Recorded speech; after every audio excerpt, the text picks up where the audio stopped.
My name is Tara Erraught. I'm an Irish mezzo-soprano and I'm here to sing the title role in Elizabeth Cree.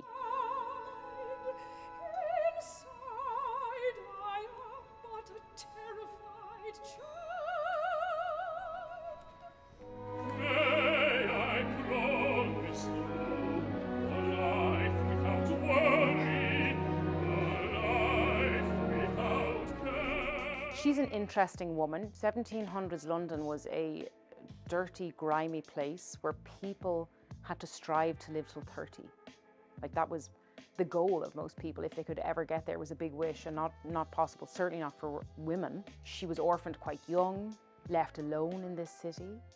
And so she found a passion that she followed, and that passion was the music hall. It was the theatre. And she committed to that like her life depended on it, which in the end it did. So this is the first time where I've done a contemporary opera that wasn't written for me.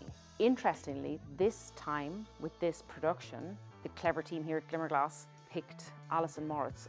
To have a woman tell a story from a woman's perspective is incredibly interesting. It's so important. And Alison, she's so approachable and so easy to talk to. Honestly, a lot of the rehearsal time we spent speaking and not just doing the scenes, like really trying to get into the nitty-gritty of the relationships between the different people. And, you know, I can come with my foregone conclusions about a relationship with my husband or with the other people in the theatre. And yet when you meet then the singers that are going to play those characters and they have their own opinions, it's completely different. And so you need to take that time. And Alison was completely happy to do that.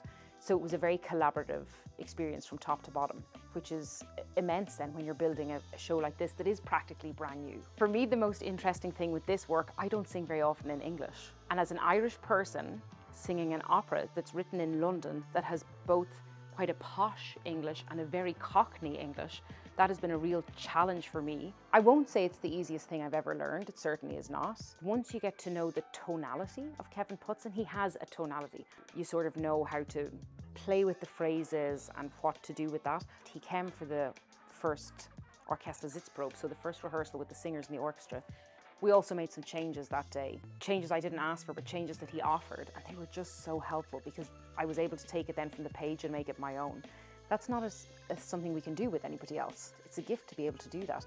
And also to really know from the gut of the composer, is this what you wanted? Is this what you meant when you put it on the page? And Mark also, the librettist, I mean, the text is so important. And when you're singing a language that is the mother tongue of most people in the theatre, you need to make sure that they understand. So it brings a kind of quite a heavy responsibility with it. So to know that they were here, they were still invested in the piece, they were invested in us as a cast, it was really, that was a magical thing. To her backbone, I believe most women have some Elizabeth Cree in them. She has a lot of fight and a lot of grit because she's had to. If you were to ask me, is this an opera for somebody who's never been to the opera before? Absolutely. To me, this is like a Netflix special where you come in, if you blink, you miss something. Unlike classical opera where you might have 3 sentences repeated for 6 minutes, nothing. I mean, nothing is repeated here. It moves at lightning speed. And they've somehow managed to put in all these different genres. There's a little bit close to musical theatre and there's really impressive classical writing, and it's so interesting, not just dramatically but also musically, because the way it's written, you just don't want to take your eyes off the stage for a second.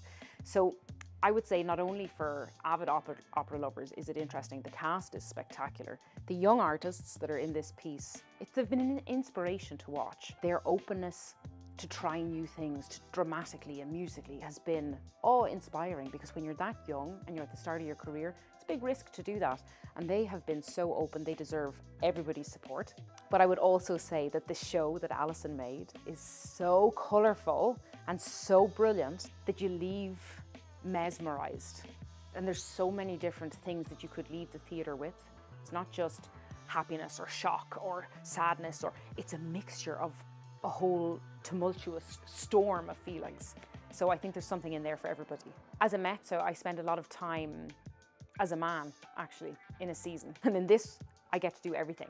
I'm a girl, I'm a woman, I'm a boy, I'm everything. And so I kind of go from one end of my repertoire from the other, because of course most of us, you start the career and you play these younger characters, teenagers, and then you move on to developing your poise and presentation as a woman. Or as a mezzo, you also get to play then the young men to the grown-up men. Here, I do all of that, in 90 minutes. The costumes are spectacular. The standard of the work from the costume department here is jaw-droppingly brilliant. The detail that has gone into things.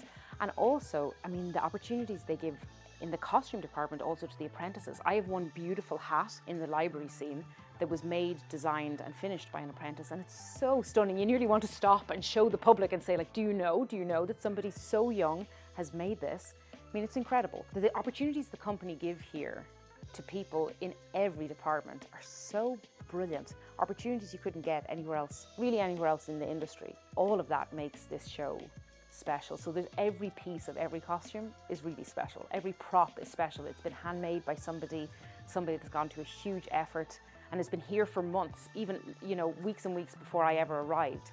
The work that has gone into this it's jaw-dropping.